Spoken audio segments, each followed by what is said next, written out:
on arrive à la cinquième question. Ah, cinquième question. C'est la construction de C et D dans un même repère OIJ.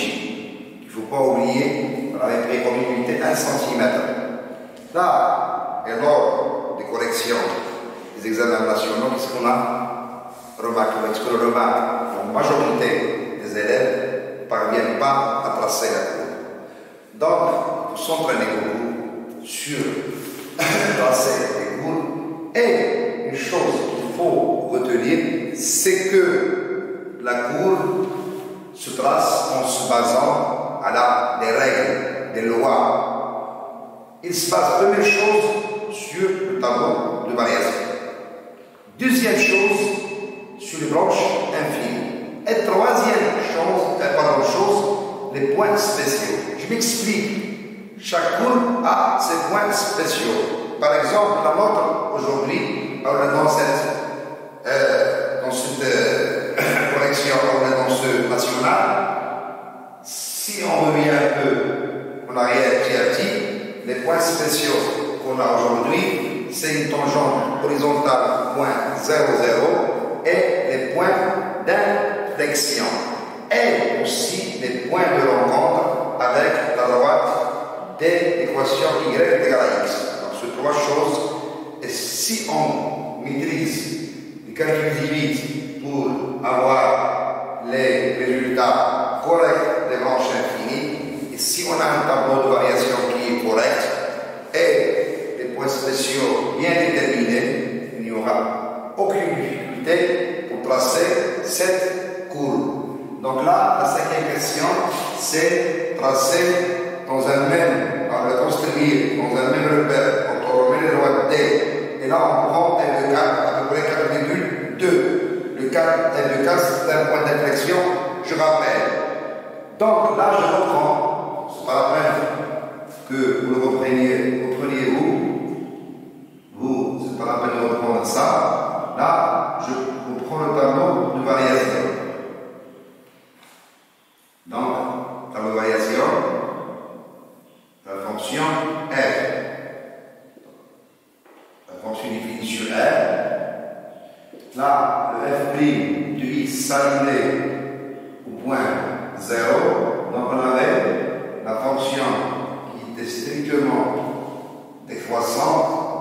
F de 0, c'était 0.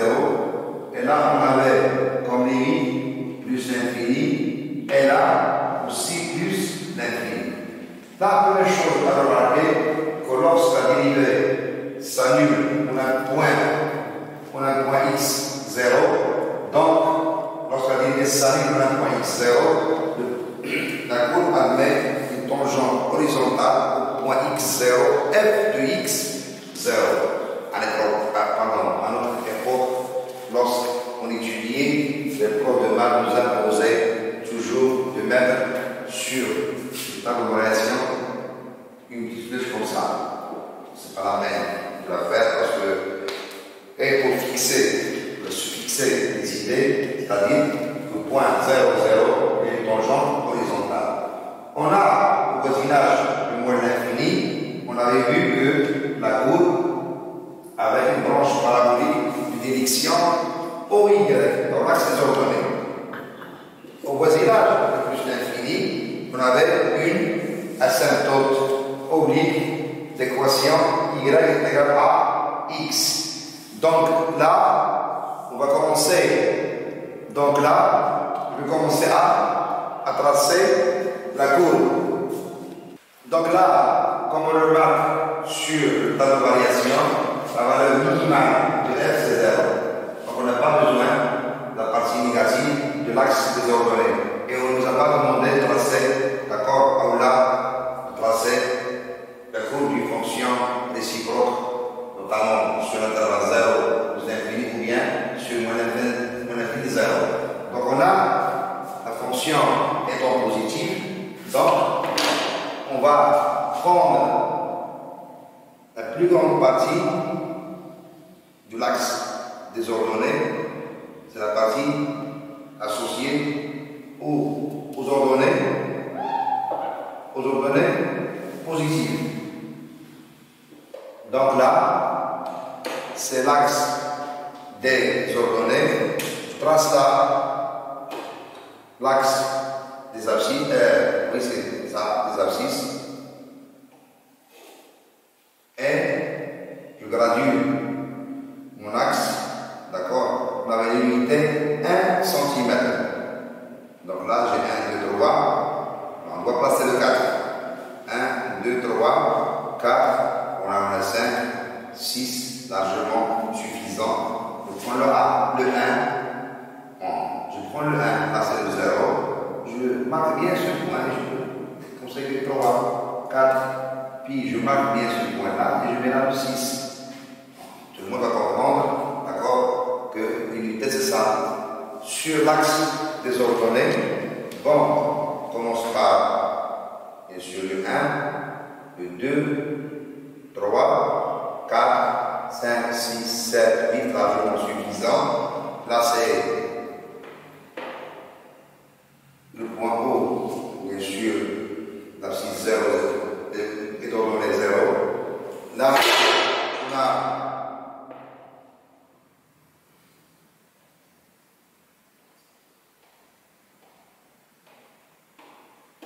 quand même, on voit pourquoi. On voit pourquoi.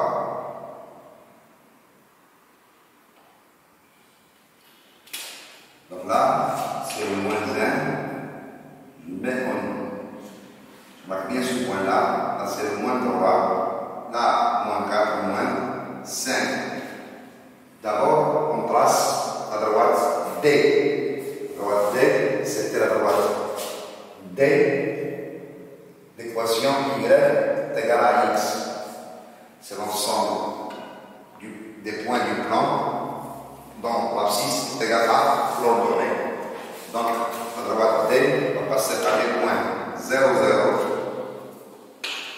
par le point 1, 1.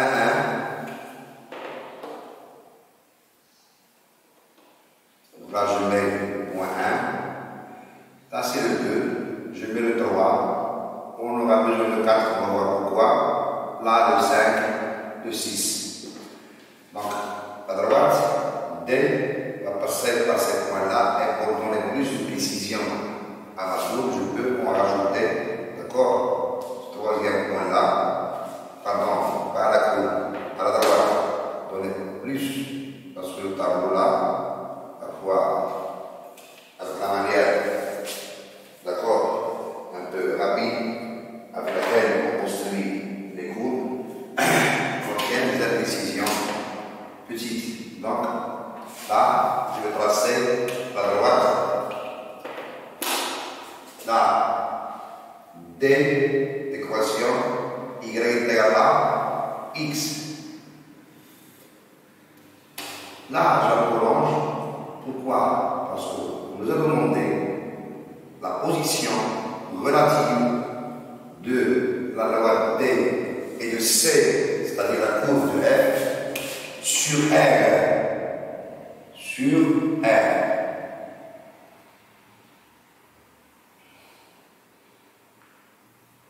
Donc là, après avoir tracé la droite D, qui est une asymptote oblique au voisinage de plus l'infini, je commence par tracer la tangente horizontale au point 0, 0. Là, c'est, on a une tangente horizontale là, au point 0, 0. Il ne faut pas oublier que l'image de 1 c'était 1 et 0 c'est 0. Et la courbe C, ça je le rappelle, et la droite D, donc, se rencontrent en deux points qui sont 0, 0 et le point 1, 1. Ça, on l'avait vu. Donc, au voisinage de moins l'infini, on a une branche parabolique de direction OY. Je reviens au tableau de variation. Là, la fonction est strictement décroissante. Donc, la courbe va prendre un aspect descendant jusqu'au point 0, 0. D'accord? Là, on commence par là. Là, on a une tangente horizontale. Et là, une branche parabolique de direction OY. Normalement, on va passer comme ça parce que c'est strictement décroissant. Mais non, il faut qu'on donne une allure assez exacte à la courbe, peu importe la manière dont on la trace. Là, je reviens au point d'inflexion. Là, on avait le point 1,1 était un point d'inflexion. Là, je vais rappeler, pour donner plus d'explications, je vais rappeler le signe de F second sur R. Donc, là, la fonction F second ou bien l'expression F second de X s'annule en 2 points. Et là, on avait obtenu le tableau suivant. Donc, les propriétés du cours sont, d'accord, claires et simples. Sur moins l'infini jusqu'au point 1, la courbe là, la courbe C est convexe. Du moment que la dérivée seconde est supérieure ou égale à 0 sur l'intervalle moins l'infini 1. Donc, sa concavité va être dirigée vers le haut. Jusqu'à où? Jusqu'au point là, 1, 1. Là, il y aura un changement, d'accord, de concavité sur l'intervalle 1, 4, F second est négatif. Donc C est concave sur l'intervalle 1, 4. Là, je reviens à l'énoncé. On nous a donné une valeur rapprochée de F4, c'est 4,2. Donc là, ça, c'est le point 4, 4. La 4,2 pour l'unité que j'avais pris, 1, 2, 3, 4, proche là, très proche de la droite là. C'est le second point d'inflexion. D'accord? C'est le second point d'inflexion. Sur l'intervalle 1, 4, la courbe C est concave. Et la fonction est strictement croissante. Donc là, la concavité est dirigée vers le bas sur l'intervalle, d'accord, 1, 4. Une fois arrivé à ce point-là, la concavité va changer, d'accord, parce que la courbe va devenir convexe sur l'intervalle 4 plus l'infini. Plus ou moins, on va obtenir une courbe qui est comme ça. J'ai un peu agrandi les choses pour mettre en évidence les points d'inflexion. Là, on a une asymptote oblique et je reviens à la position relative de la courbe par rapport à la droite D.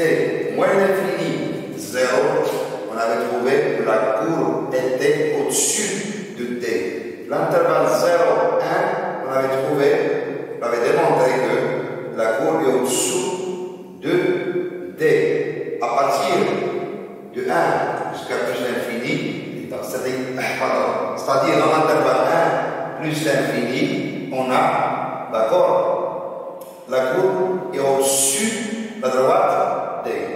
Ces précisions-là, on aura besoin lorsqu'on passera au calcul